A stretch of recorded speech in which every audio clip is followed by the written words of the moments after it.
Hello.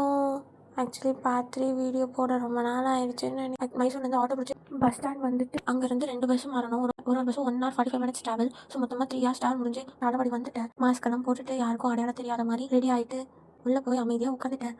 தாத்தா கிட்ட ஒரு பேஷண்ட் மாதிரியே உட்காந்துருந்தேன்னா அப்புறம் என்ன ஆச்சுன்னு நீங்களே பாருங்கள்.